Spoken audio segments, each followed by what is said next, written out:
और दुमका से बीजेपी प्रत्याशी रही सीता सोरेन ने आरोप लगाया कि चुनाव के दौरान प्रशासन ने उन्हें बहुत परेशान किया। प्रशासनिक साजिश के तहत उन्हें हराया गया, ईवीएम को जानबूझकर खराब कर दिया गया। उन्होंने कहा कि वे अब विधानसभा चुनाव की तैयारी में लग गई हैं। उनसे बात की हमारे संवाददाता राजेश कुमार ने। क्षेत्र से बीजेपी के प्रत्याशी रही, जो चुनाव से कुछ दिन पहले ही बीजेपी में शामिल हुई थी, लेकिन हार हो गई बीजेपी की। हम इनसे जानेंगे कि जो माहौल था वहाँ पे पूरे प्रदेश में, आपको देखिए चाहे बासा हो या फिर दुमका हो, सभी जगह लग रहा था कि जैसे आदिवासी नाराज। आपको ऐसा महसूस हुआ? देखिए, हार के बाद ही जीत होती है और हम बाजीगर हैं।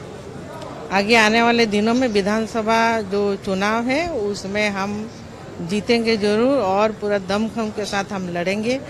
लेकिन ये चुनाव में भी जो अंतर है, जो हार जीत का जो अंतर है, बहुत बड़ा तो नहीं है, 21,000 है।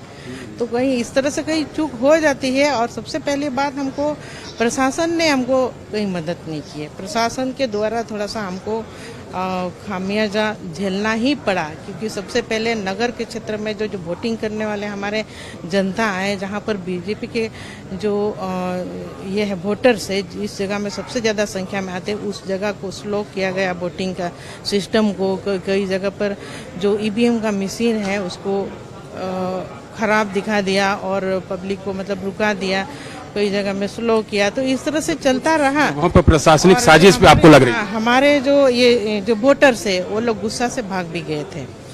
तो ये जो अंदर है, तो ये तो हम तो जीत ही रहे थे, लेकिन इस तरह करके प्रभावित हुआ है और इसी वजह से हो सकता है ये जो आंकड़ा है। परिवार से ताल्लुक रखती हैं जिनकी कल्पना सोरेन जीत गई, और कहीं न कहीं एक रुआब रहा है इस परिवार का।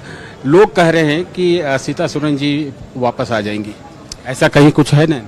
कभी नहीं, कभी नहीं। वो लोग जो है कि आज के बाद से लिख ले, हम नहीं तो अपने खून से लिख के एक सफ़ेद वाला ये में पन्ना में लिख देंगे खून से कि उस जगह में तो हम वापस कभी नहीं जाएंगे। और जिस जगह में इतना हमको सम्मान मिला है, हम इसी जगह में काम करेंगे। विधानसभा का चुनाव है कुछ महीने बाद, उसके लिए हमारी तैयारी, हम जुट गए हैं। आज से लेकर के तैयारी शुरू कर देंगे और लड़ेंगे। तो ये सीता सोरेन जी जिन्होंने कहा कि हम कुछ भी होगा, हम अपने पुराने घर यानी झारखंड मुक्ति मोर्चा में वापस नहीं जाएंगे।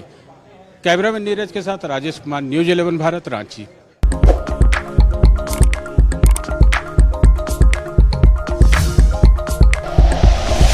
Like and share videos, subscribe करें हमारा चैनल और प्रेस करें बेल आइकॉन। न्यूज़ 11 भारत, सच है तो दिखेगा।